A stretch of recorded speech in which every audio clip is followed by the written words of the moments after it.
Priest. I'm the Artistic Director of Risedale Festival, which takes place every year here in the beautiful Northern Dales of Yorkshire in England. This is a special concert as part of the Risedale Festival's extensive community and education programme. And today we're celebrating an art form that many of you may not really be very familiar with. It's an art form we call jazz. It's been around for almost exactly 100 years. And it's developed and become one of the most vibrant and creative and expressive forms of music.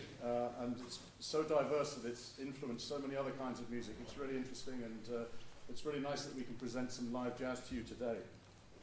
I'd like to welcome 500 children in this hall. It's fantastic to see you all. I'd also like to welcome listeners all over the world and viewers all over the world who are witnessing this lovely concert.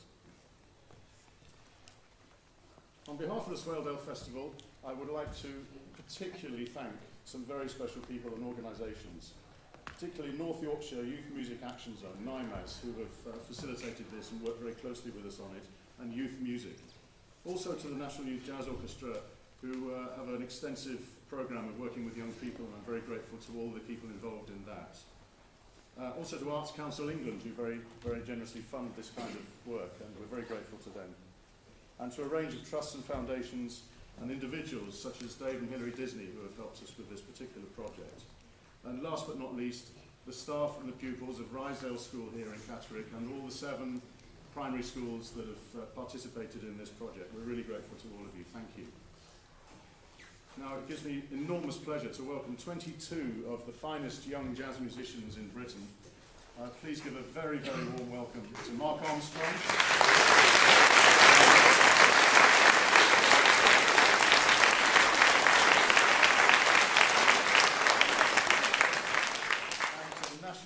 Orchestra UK. Yeah.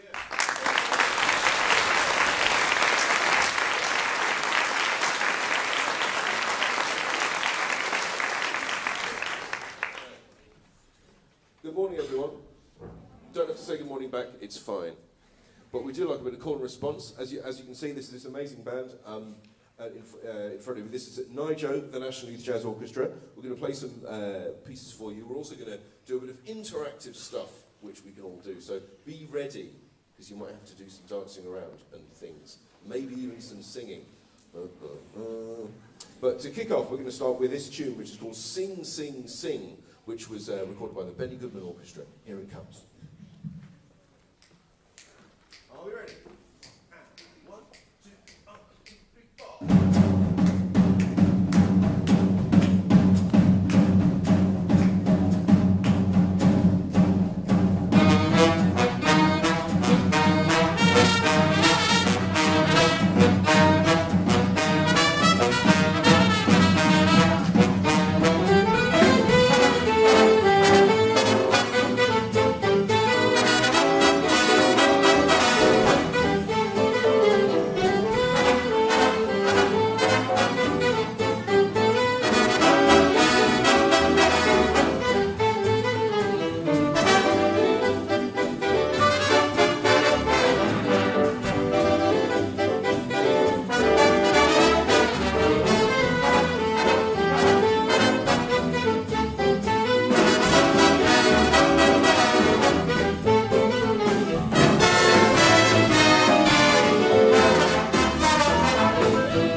We got Justin Holder on the clarinet. And at the back there, Max Mills on the drum. Okay, now that style of music is a style that we call swing, and it dates right back to the 1930s, which is when this kind of formation of orchestra began to become very popular and famous. And that was the pop music of the time. That was the music that people of your age and a little bit older were listening to and dancing to. And the interesting thing is that the band itself and the people within the band were the stars. It wasn't all about the singer. There might have been a singer with the band, but they'd go on and off and be part of the band. And often, it was the actual individual musicians in the band who were really well known, and everyone knew who they were and what they did. But this music was designed to be danced to. And one of the reasons why we like to dance to it is because it has a thing called a groove going on underneath. Now, the primary element within the band that manufactures the groove is what we call the rhythm section, which is these guys down here, which consists of Joe on the piano, Nick on the guitar, Jack on the bass, and Max on the drums. These four guys, the rhythm section. And they all sort of fit together a little bit like a machine or a car or something. And we're just going to take that apart a bit and see how that works. So, in this, we're going to slow things down a little bit, and we're going to play a blues in F. And we're going to start by putting the wheels of the car on, which is going to be Jack Tustin playing what we call a walking bass line at about this speed.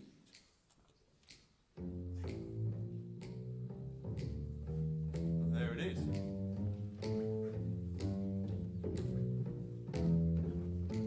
If you want to, you can click your fingers like that, or tap the side of your head. Very good. We're beginning to feel the groove. Just on the bass, arguably, we need nothing else to really make it groove. But let's add a few more things. So at the moment, it's a bit like we've got the wheels of the car, but the rest of the car, it's a bit like a cartoon. The rest of the car is kind of invisible. So let's add a little bit more. Let's add the kind of engine to the wheels by putting Max in on top of that. So Max is going to play some drums on top like this. Here it comes. Oh, yeah. And you can hear Max playing mainly on the cymbal to keep the beat going. And then on top of that, we might add a little bit of Nick playing some chords. Oh yeah. And you can hear in this style that Nick fits exactly with the bass. So Nick's playing on every beat of the bar. And so we're starting to get the engine, the wheels, and also kind of the body of the car all working together now. So let's add some more chords as well from Joe. Then it all fits together to give us the groove. Feel that?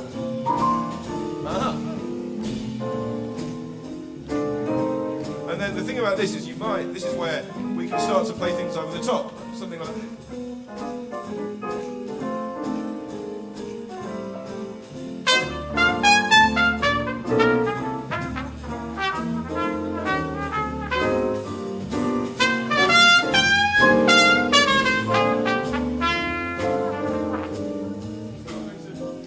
Starting a bit of improvisation over the top, because it feels really great, doesn't it? So we're going to do a little exercise now to really understand how this all fits together.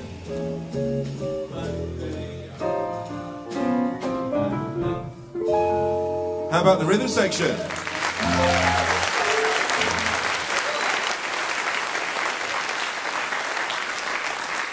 Okay, so let's take this apart a little bit. We are going to need in the room to stand up to do this. Can we do that safely in the front? Is that possible? Health and safety, are we allowed to get them standing up? Okay guys, everyone stand up. Very good. Okay. Shh. Right, now then. You're going to need, for this, your feet, one hand, and your voices, okay?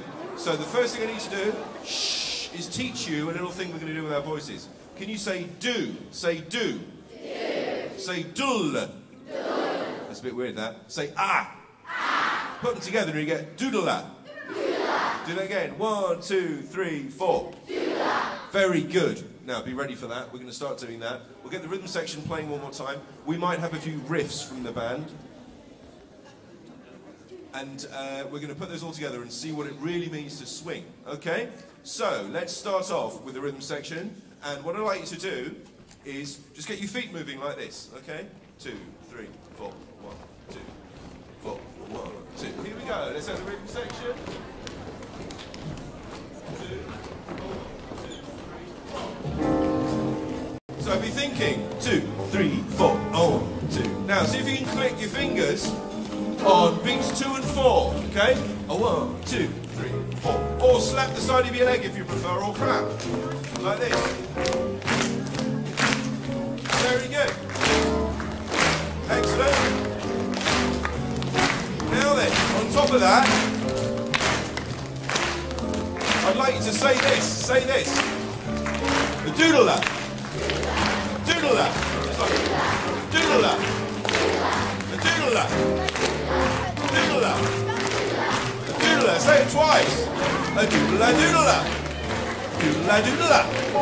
Doodle-up. Doodle-up. Doodle-up. Doodle-up. Doodle-up. Doodle-up. Doodle-up. Whoa! Hang on a minute. It's all got a bit wrong. It's not bad. It's pretty good. So what we need to do is get you just one. Let's try doing this. 1 foot, right? 1 foot. Use the heel of your foot because it's cooler than using your toe, right? And then we're going to go do the side of your leg like that with your hand. That's it. Okay. Let's get the rhythm session going. 1, 2, 3, 4. Good. Right. So we're going to go on the first beat of the bar. The doodle-up. Say that. Doodle-up. 2, 3, 4. Doodle-up. A doodle-up. A doodle-up. Say it twice. A doodle-up. Doodle-up. A doodle-up. Doodle-up. A doodle-up. Doodle-up. A doodle-up. 3 times. Doodle-up. Doodle-up. Doodle-up. Doodle-up. Doodle-up. Doodle-up. A doodle-up. Doodle-up. Doodle-up. Doodle-up. 4 times. A doodle-up. Doodle-up.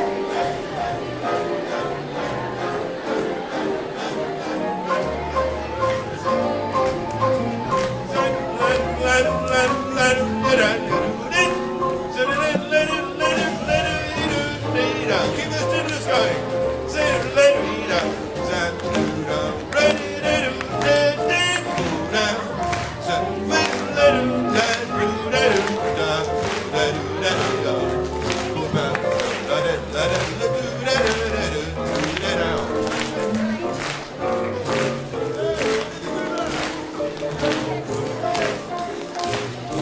Say this. Here we go. Listen. We're gonna go.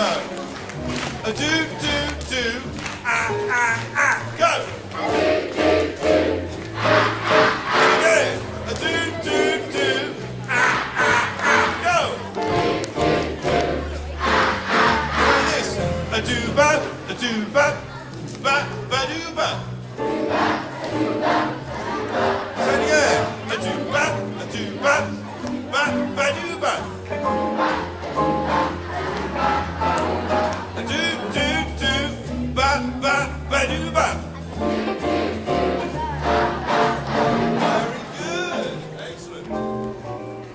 Very good. Give yourselves a round of applause. Oh, yeah. Okay, you can sit back down again. Now then.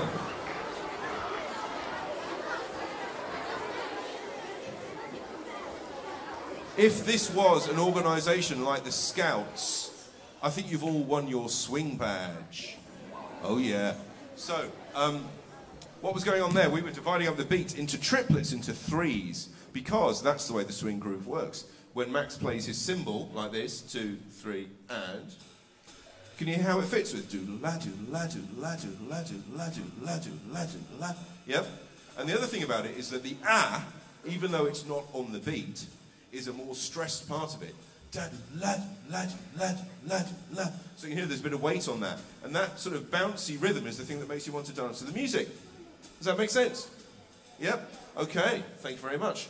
And then what happens, we'll talk about what happens with the rest of the bits of the band later, but that's what they do sits on top of that, and they use the do's and the bas, where all those rhythms fit, to make the phrases that we play.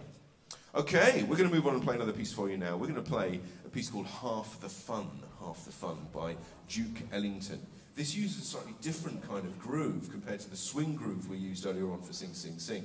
This one we'll talk about a bit later, but this is from, this is a piece that was designed to illustrate a scene from a Shakespeare play called Antony and Cleopatra, which is supposed to be Cleopatra coming up the Nile in this amazing barge full of gold, and it's kind of all exotic and amazing.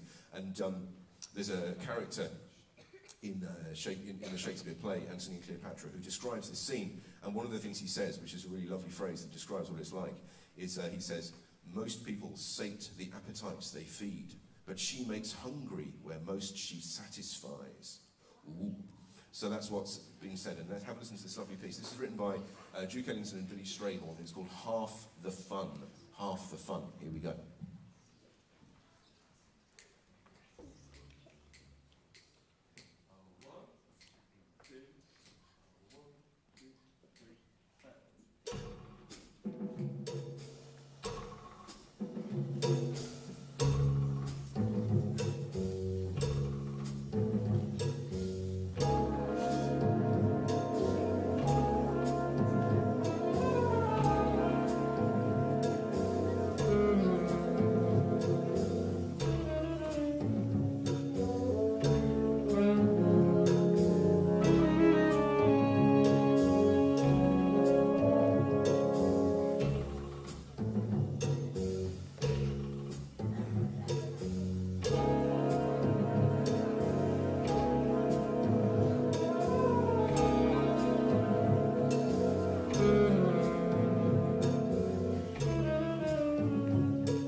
How about Sam Glazer on the alto saxophone?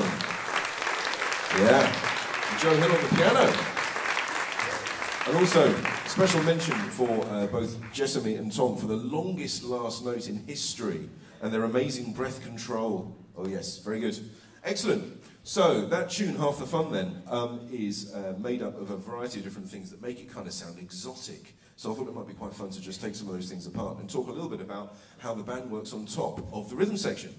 The first thing is that earlier on we heard how Jack was playing a walking bass line, but now he's playing a more exotic and kind of Eastern sounding groove that sounds like this. 3, Hear that?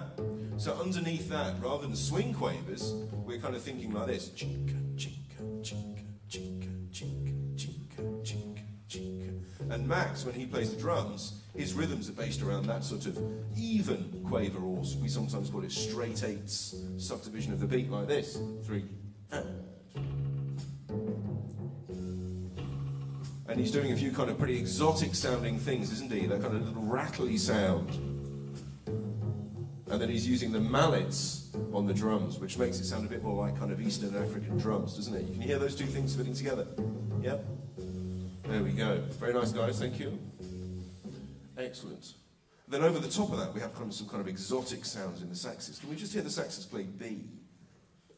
Okay, we get this kind of chromatic movement, which means going up and down on both the white notes and the black notes in the piano. In the saxes. 1, 2, 3,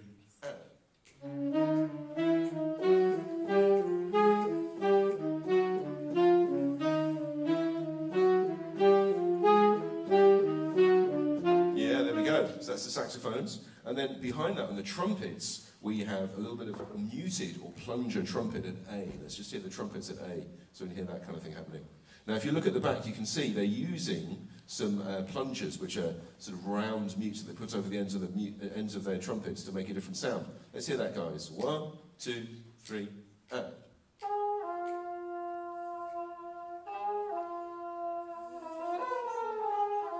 There we go. So all these kind of elements, we could say, are part of the texture of the music, aren't they? The texture of the music. And the way all those things come together is what makes it work. So we've got then 3 in the texture of the band as well as the rhythm section. 3 layers. Can you see at the front we've got the saxophones, and very patiently waiting for a chance to play Jamie on the flute. And then similarly, Dewey's doing the same thing on the horn, and then we've got the trombones in the middle row, and then at the back, where they belong, because they're so loud, is the trumpet section, the naughty boys of the trumpet section. So let's have a look at each one of these sections. So let's get the saxophone section standing up. Hooray, there we are. And we have, on the end, we have Jessamy playing, this time, the baritone saxophone. Jessamy's going to play her lowest note on the baritone saxophone, which sounds like this. How about that? And then next to Jessamy, we've got these 2 guys playing the alto saxophone, who are both going to play their lowest note.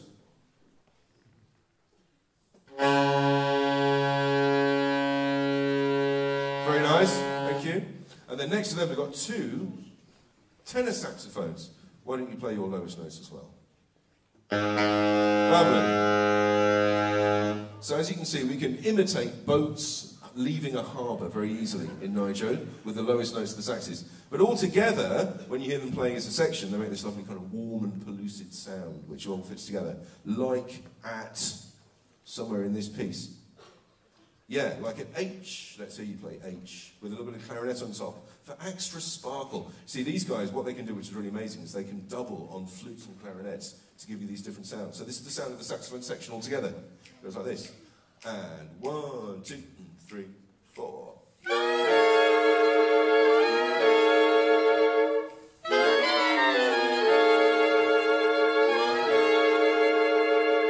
Yeah, how about that? The saxophone.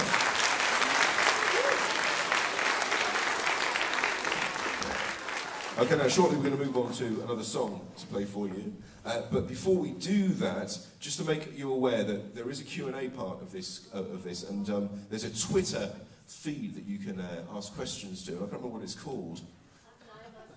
Nymaz at Nymaz Music. So if you've got any questions, which I'll try and answer for you, please do tweet into Nymaz Music, and we'll try and do those live, excitingly live and interactively on stage for you. And also that applies to you guys as well. Down here there'll be a moment where I'm going to ask you questions. I think probably one of the things is that the guys out there won't really hear your questions, so I'll probably repeat it to you so that they can hear it. But don't think I'm being weird doing that. If your question is, please may I go to the loo, maybe I'm not the best person to ask. Just anticipating any possible problems. Let's move on and play another piece. We're going to ask our singer James to come to the stage and sing for you probably one of the most famous pieces ever recorded in the 1950s for big band and singer. I've Got You Under My Skin. Here he comes. Give him a warm welcome, James Hudson.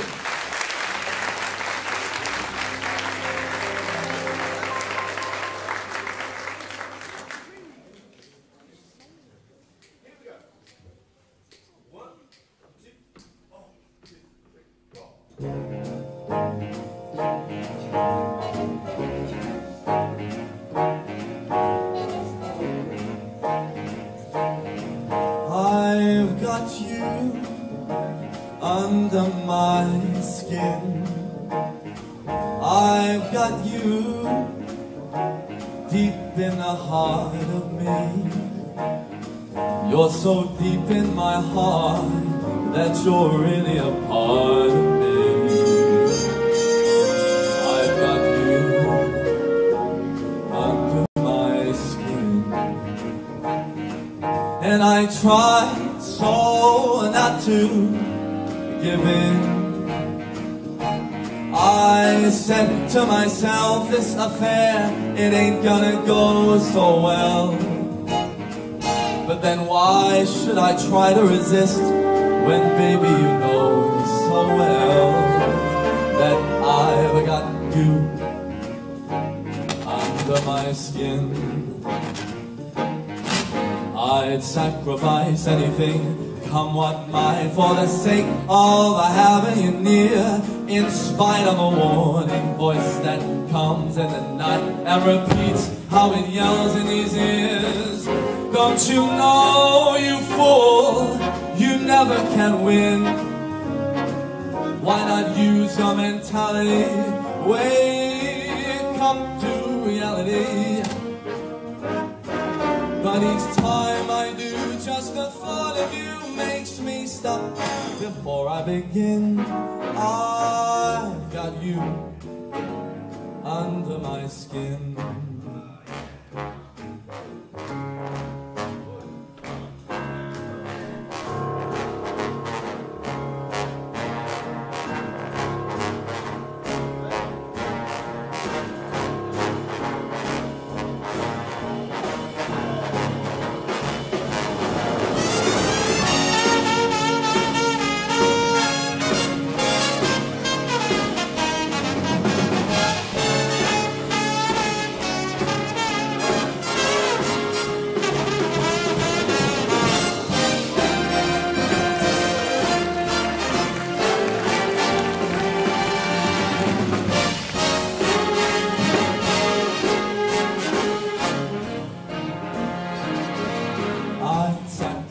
Anything, come what might, for the sake of having you near, in spite of a warning voice that comes in the night and repeats how it yells in his ears.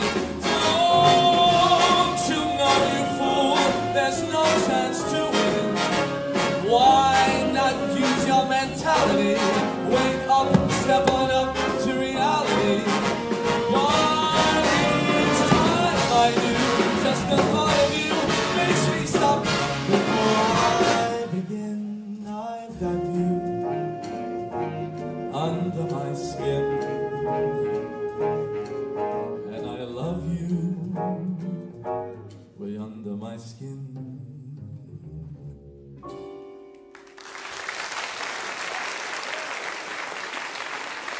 How about James? James singing. Well done, James. And also, back here, Rory Ingham on the trombone, all the way from Wakefield. Yeah. Okay, so we've looked at the front row, we've looked at the saxophones. We're going to talk a little bit about the flute a bit later on. But in the middle row, we've got the trombones. Would you like to stand up again, gentlemen, to show off your trombones? There they are, the trombone section. Now, the way this works is we've got 4 what we call tenor trombones. Would someone like to hold one of those up? Oh, there we go. All 4 of them, look. 4 tenor trombones and 1 bass trombone. Sam's got his bass trombone there. Look at the difference. It's got extra bits on it. It looks a bit like a motorbike engine with all those extra bits. And so those are designed to make it go even. We've heard the lowest notes on the saxes, but this is the way it works on the trombones. The trombones basically can play down and down and down and down until they run out of slide when they're in what's called 7th position. So we're going to ask Rory to demonstrate going from his B flat down to his bottom E, like this.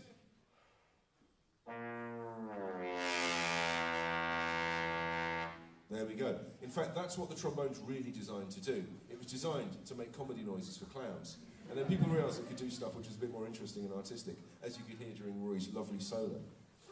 Now, the thing about the bass trombone is it starts there and goes down like this.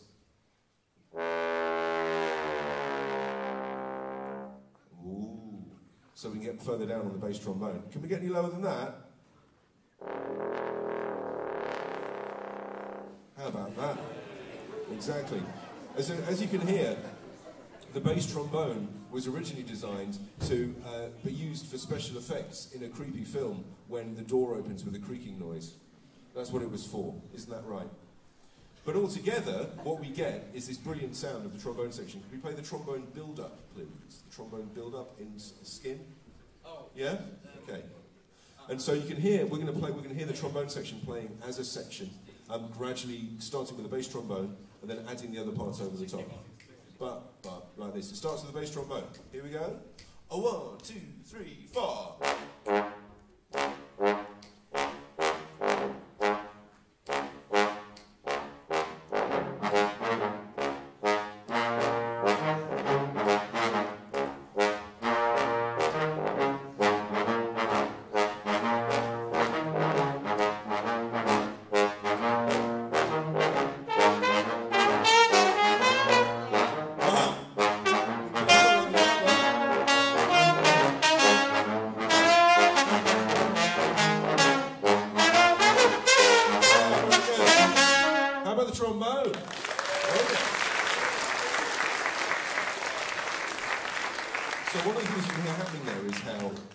Necessarily need the rhythm section to make it groove, because you can actually just have the trombones doing it on their own if they've got good time, like the gentlemen in the trombone section do. So that's great. And you know how they got really good time? By doing all that doodle-la stuff. We'll do a little bit more of that in a minute, all together, and see if we can find out how the rhythms work. But just one other thing to say about that piece. So that piece starred James, and it dates from the 1950s, at a time when big band music had become a little bit less popular. Rock and roll was starting, and the singer had become a star. But what happened was people had a really great idea, which was to take a singer, put him in front of a big band, make the singer the star, but also then record really great songs. That song was called I've Got You Under My Skin. It was written by Cole Porter in the 1920s, but you know, it kind of got revitalised in the 1950s with this amazing arrangement with the big band. So you can see how that kind of keeps the kind of spirit of the big band going after the Second World War by keeping it going in that way. So we're going to see if we can work out some rhythms from some of this music. So I'm going to ask Jessamy to play what she plays right at the top. This music is based on what we call riffs, which are little interlocking bits of music that all fit together to make the arrangement work. And so the first one of these is what Jessamy plays. This is playing on her lowest note, so without safety net. Let's see what it sounds like. And what I'd like you to do is see if you can clap me the rhythm. So see if you can take the rhythm away from what you're hearing. So the actual rhythm, not the actual beat. So listen to the rhythm of the notes. 1, 2, 1, 2, 3, 4. All right, that's good. Yeah. Let's do that.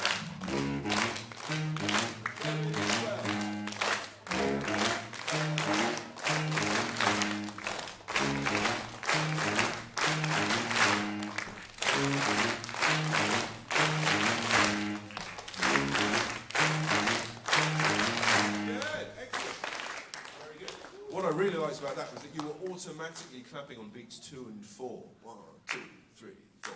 That's perfect. That's exactly what we want. Don't forget to do that. We don't want to be clapping on beats 1 and 3. You won't be listening to jazz. Oh no. That's really good. Excellent.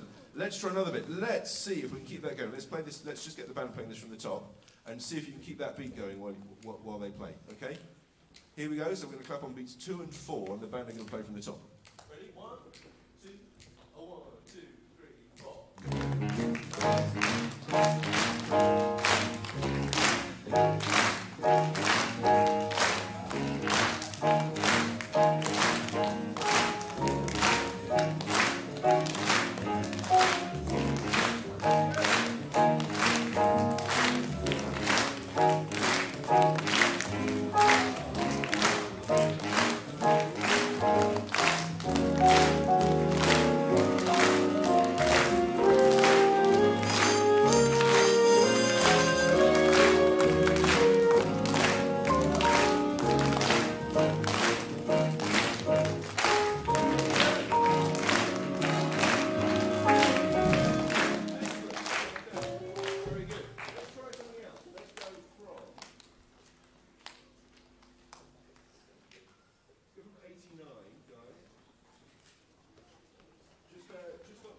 See if you can clap this back to me. Just the horns playing the first 4 bars of 89. Ready? A 1. Clap me this rhythm. A 1, 2. Wait, so that they'll play first, and you clap back what you hear. Okay? See if you can do that. A 1, 2, 3, 4.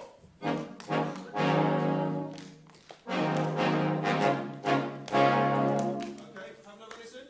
A 1, 2, 3, 4.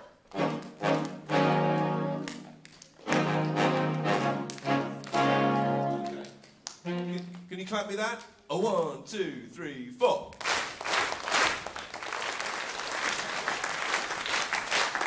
Oh, not bad. Okay. Now, one of the things about doing this is we need to remember that when we're clapping rhythms and feeling a groove, it isn't just the notes that are fast that are important, it's also the long notes and the counting and the gaps. The gaps have got to be active, all right? So it's ba, ba, ba, huh, da-do, da-do, da, ba, ba, ba. If you feel the huh in the gap, that's going to really help. Just try doing that with me. We're going to go ba, ba, ba, huh, ba, da, da, da, da, da, da. 1, 2, 3, 4.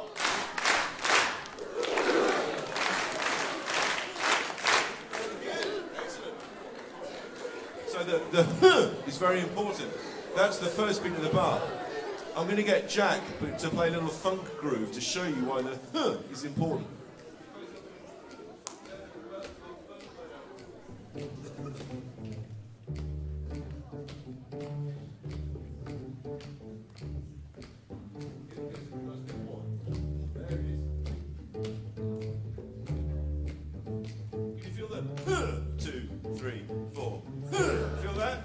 Another one of those.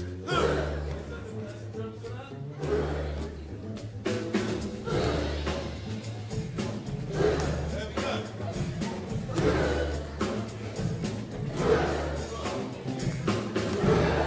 Okay, so just remember, the music is based around the 1, which we sometimes call the huh.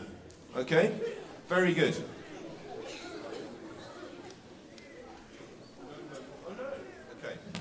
I think it might be time to see if we've had any questions on Twitter. We do! Excellent. Okay.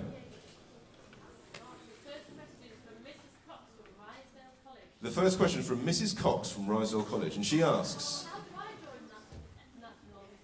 how do I join the National Youth Jazz Orchestra? Very good question, Mrs. Cox. So, this band is made up of people who are from between the ages 18 and 25, and they come from all around the country. But most of them are now studying in London, doing a jazz course at one of the conservatoires in London. But for example, Joe comes from Leeds, Nick comes from Norwich, Sam comes from Bristol, and Rory comes from Wakefield. So all around the place, you know, we do rehearse in London most of the time, but we also kind of travel around the country playing for you, and we often get people, if people have to come and rehearse with us, we always make sure that they can get, it doesn't cost them anything to come and rehearse with us. But to join NIJO, what we do is we audition every year. We audition in London, and we audition somewhere else in the country, sometimes in Leeds, sometimes Manchester. also sometimes in Wales, and then the best people from that are invited to come to some rehearsals, and we form the band from all those people who've done really well in the auditions. So that's how you join. You can also come down on a Saturday morning to our Nigel Academy, which has some junior bands that rehearse every Saturday, and that's a good way to learn all the kind of skills that you might need if you want to audition for the band. So we've got a kind of two-stage process there. Okay? Jenny Cleaver on Twitter. Yep, Jenny Cleaver on Twitter. How much do you practice? How much do you practice? Let's ask some people how much they practice. Tom, how much do you practice? Tell us about practice. Okay, I practice as often as I can, for as much as I can, to try and make sure that when I'm on a gig, I can play everything that I want to without being annoyed that I haven't got it wrong. Right, and how long is that normally? How long is that normally? Maybe 2 or 3 hours a day, if I can. Maybe not that if I can't, maybe more if I'm really feeling like practicing. I play a lot of different instruments, so I have to practice all of them, which means they all have to be practiced for at least some time every day. But it's good fun, practice is fun. And it's good for you. Absolutely. Very good answer. How about Rory? How much do you practice, Rory? Can you reach the microphone? I don't practice.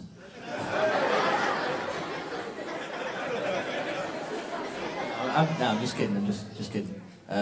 Maybe between 3 and 4 hours a day, and then, yeah, that's.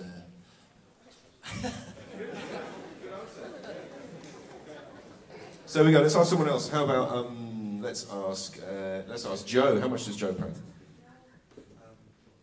Probably the same as Rory. I think three or four. 4 is a good number, I think. Well, there we go. So you can see the basic answer is a lot. A lot is the answer to practice. Now, obviously, all these guys are aiming for a career in music, so it's going to make sense that they spend a lot of their time practicing. But like anything else, you know, the more practice you do, the better you get, as long as you do it with the right frame of mind, which has got to be a positive one. Okay. Debbie on Twitter. How did the band members choose which instruments to learn? Oh, who can we ask? Let's ask Jessamy.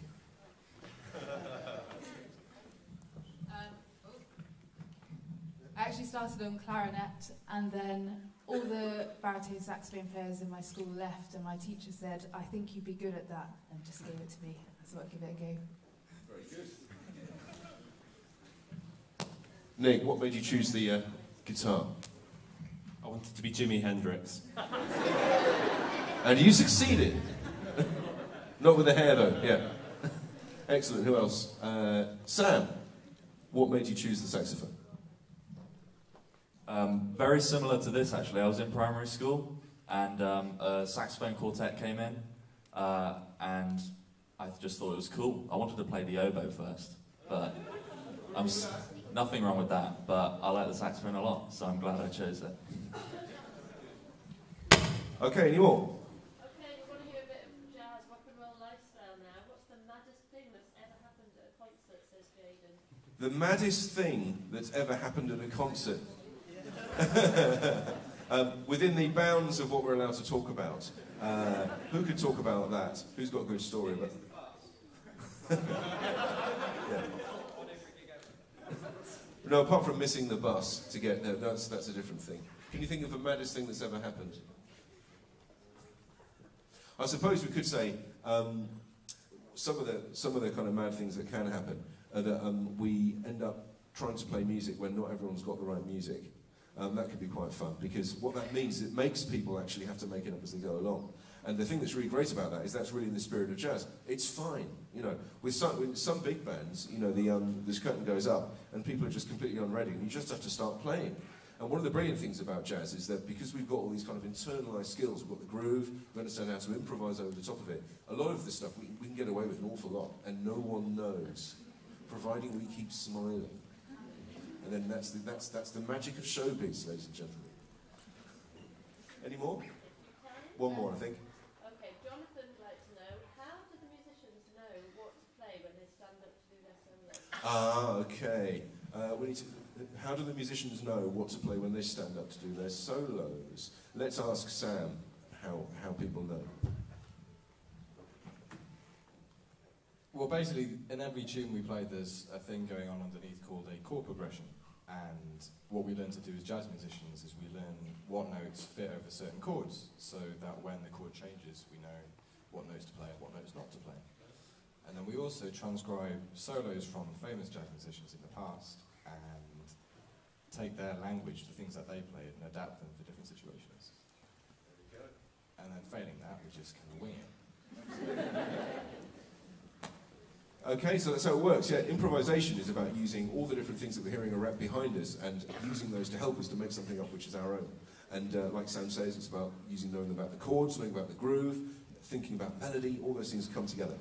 Right, we're going to move on and play some more music for you now. We're going to play a piece that was written by Tom, sitting on the front row there. Now, this is a very unusual piece because it actually uses an instrument that a lot of you will be familiar with in school, in primary school, which is the recorder. Who thought that they'd ever hear jazz recorder? Well, now's the time, because Tom specifically wrote this to feature himself playing the recorder. It's a piece called No No More, which is all about, it's a slightly sad theme, which is about losing your friends when you move somewhere new. Oh. But it's got a funky tune, it's lots of fun. So don't worry. Tom also uses lots of electric effects on his recorder to make it sound really funky and groovy. So I hope you enjoy this. Here it comes.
How about that? How about Max on the drums? How about Nick Fitch on the guitar? Oh yeah.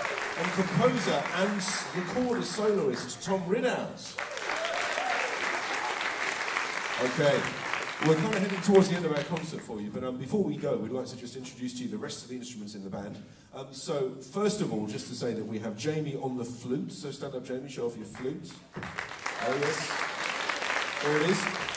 And in the corner there, adding a sort of lovely warm sound to the trombone section, and the rest of the band, we have Dowie on the French horn. Okay, very good. And then finally at the back, we've got these 5 gentlemen who are the trumpet section. Hold up your trumpets, fellas. There we go. Yes, indeed. So altogether, what happens when we, as you can hear the way the band works, is that often the instruments, sometimes they play kind of between the sections, so you might have one saxophone, one trumpet, one trombone together, but a lot of the time we play in sections, so each section plays as a group, and then they kind of bounce off the other sections, and it's like a call and response is what we call it, so it's a conversation between the 3 sections of the band. We're going to hear that in a minute in the last piece that we're going to play for you, which is an arrangement of a round, or a nursery rhyme that maybe you might know. It's London's Burning. Do you know London's Burning? I'm wondering if, before we play this, we could get you guys to sing London's Burning. And then we're going to convert it into a more funky and groovy version with the rhythm section. Do you fancy doing that? Yeah, there's enough yeahs. There's 1 or 2 no's, but there's enough yeahs to make it work. Everyone stand up. Stand up. Thank you.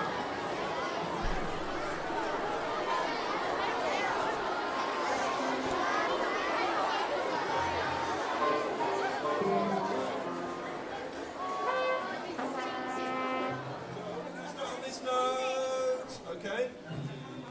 So we're going to sing it. Can we? Let's try and sing it as a round. So. All you guys on this side, you're going to start, London's burning, you know every other words, London's burning, fetch the engine, fire, fire, fire, fire, pour on water. You guys start, you guys come in second. Can we do that? Okay. Right, let's try that. So here we go, you guys, I'm going to give you 1, 2, 3, 1, 2. I want to hear the teachers leading it. Thank you, teachers. Here we go. 1, 2, 3, 1, 2. London's burning, London's burning, London's burning, London's burning. Hang on a minute. Whoa, just stop. Okay. Now then, this is where we need to get a bit of feedback from you. These guys have been working really hard. You're not singing loud enough. I want to hear louder singing, okay? The band's going to help. We'll divide the band in half. This half's going to help you guys. This half's going to help you guys. Are we ready? One more time. Here we go. Let's see who can sing loudest. 1, 2, 3. 1, 2. London's burning. London's burning. London's burning. London's burning.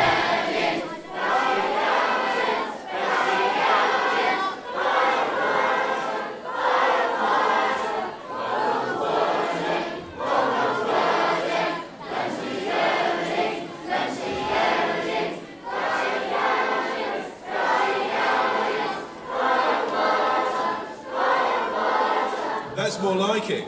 Okay, I think there's nearly enough energy in that to play it to do it with a groove. So what we're going to do now is we're going to change that into a funky kind of Latin-y groove. So we're going to sing it like this. We're going to go, London's burning, London's burning, fetch the engine, fire, fire, fire, fire, pour on water. Pour on water. Can we do that? Yep. If you do that, we'll get the rhythm section playing along with you. How about that? Okay?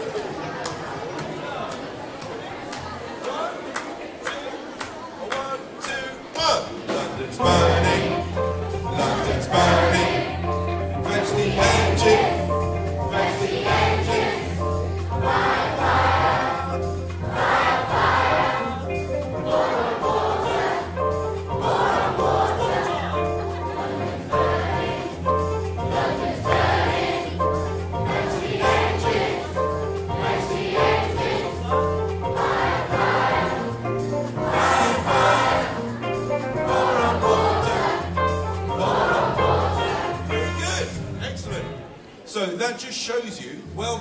a round of applause. That was amazing. Right?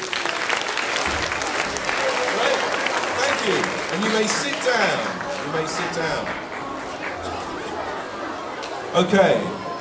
So that shows you how we do a lot of what we do in jazz, which is we take a famous tune, it could be just that, and we convert it into something jazzy by adding a groove. Okay? So would you like to hear the band's version of that tune? Okay, this is going to be our final item of the concert, so thank you so much for listening, and thank you very much to everyone who's been watching out there, wherever you may be. Hope you've enjoyed what you've heard. If you want to check out the band some more, our website is www.niger.org.uk. You can find out what we're doing, and thank you very much to NIMAS for putting this on. It's been a really great privilege to play for all of you. Hope you enjoy our final number, London's Burning. Here it comes. It's quite loud, just to warn you. Here we go.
trumpet, Jamie on the flute, Max on the drums, and the whole of the National Youth Jazz Orchestra.